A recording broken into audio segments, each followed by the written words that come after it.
Pozdrav svima, a posebno maturantima i maturanticama, jer je ovaj video prvenstveno namijenjen njima. Naime, izašli su ispitni katalozi iz svih predmeta za državnu maturu, pa tako i iz hrvatskog jezika. Dakle, pričamo o maturi u školskoj godini 2023. i 2024. I pogledat ćemo koje su to novine, promjene u odnosu na prošlu školsku godinu i što nas zapravo ove godine očekuje na državnoj maturi. Ispitni katalog možete pronaći na stranicama NCVVO-a, odnosno Nacionalnog centra za vanjsko vrednovanje obrazovanja, i iščitati ga u cijelosti. A ja ću danas u ovom videu kratko prikazati kako ispit izgleda, kako je strukturiran, odnosno kada se piše, kako se piše i od čega se zapravo sastoji, a onda u narednim videima ću posebno razraditi određene stvari i dijelove samog ispita. Ispit se sastoji od 3 dijela. 2 se dijela pišu zajedno, odnosno u istome danu, a jedan odvojeno. A o čemu se zapravo radi? Prvi dio ispita je čitanje, književnost i jezik. To je ova ovdje prva slika. Znači, to je prva ispitna cijelina, to se tako kaže, jer 3 su ispitne cijeline koje čine ispit iz hrvatskog jezika. Drugi je sažetak, a treći dio je školski esej. Ispit se piše, kao što sam već naveo, u 2 termina, odnosno u 2 dana za redom. To je 24. lipnja i 25. lipnja.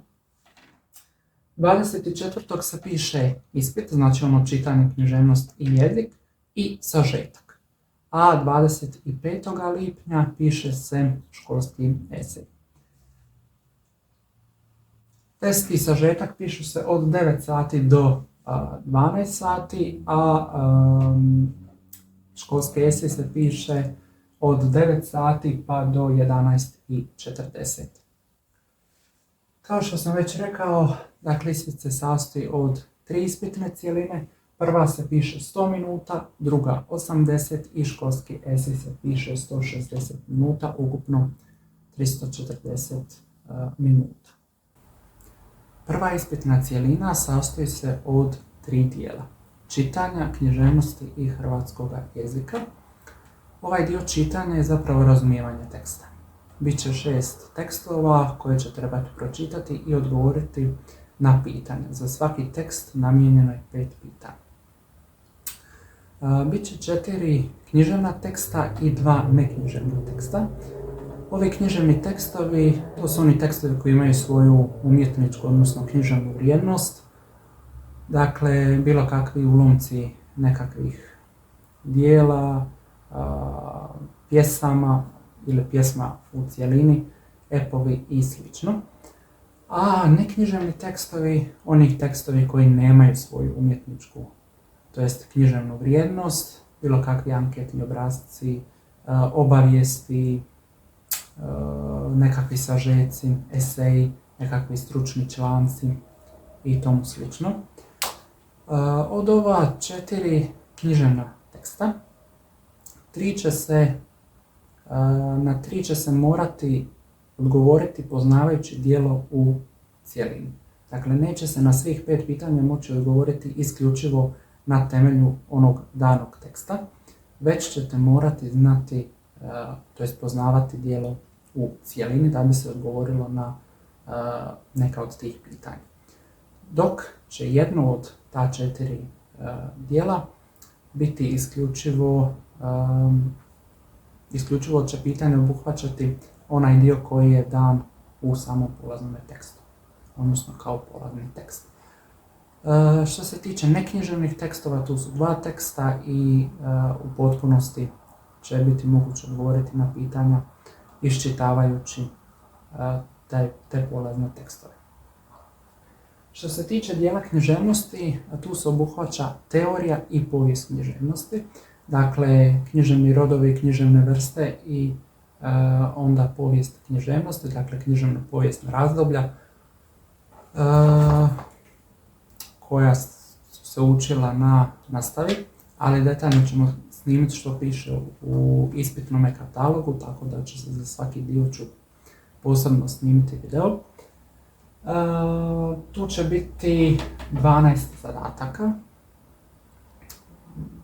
Nije nešto previše, moće se riješiti i zadnji dio odnosi se na hrvatski jezik, odnosno na pravopis, gramatiku i povijest jezika. Uglavnom to budu 2 zadatka oko pravopisa, gramatika i 1 zadatak u vezi povijesti jezika. Dakle, nije toliko strašno, ne čini se, mada vidjet ćemo, proćemo primjere zadataka, pa možda neki nisu toliko jednostavni. I tu je ona novina od prošle godine, a to je da se uvodi jedna nova vrsta zadatka, to je zadnji zadatak u ovoj ispitnoj knjižici, koji se veže uz polazni tekst u koji se trebaju bacivati riječi koje su napisane u skladu s normom standardnog jezika.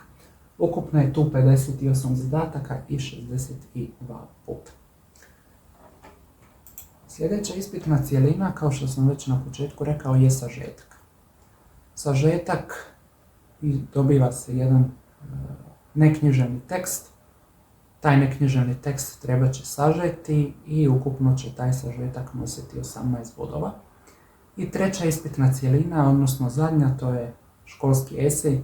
Piše se interpretacijski esej, dobija se polazno pitanje ili tvrdnja na koju se trebaju dati odgovori, odnosno argumenti zašto je ona točna ili možda nije točna. I ukupno taj esej nosi 30 bodova.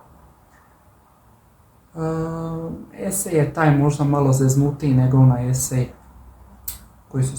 nego oni eseji koji su se pisali prijašnjih godina, ali može se svladati.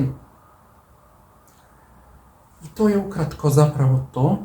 Struktura ispita, kako ispit izgleda, kada se piše, to su nekakve osnovne informacije koje bi se trebale znati, a onda u narednim videima mogu razraditi posebno ispitne cjeline, dati primjere zadataka, kako se to rješava, kako ti zadaci izgledaju i što bi valjalo ponoviti i kako se pripremiti za sam ispit.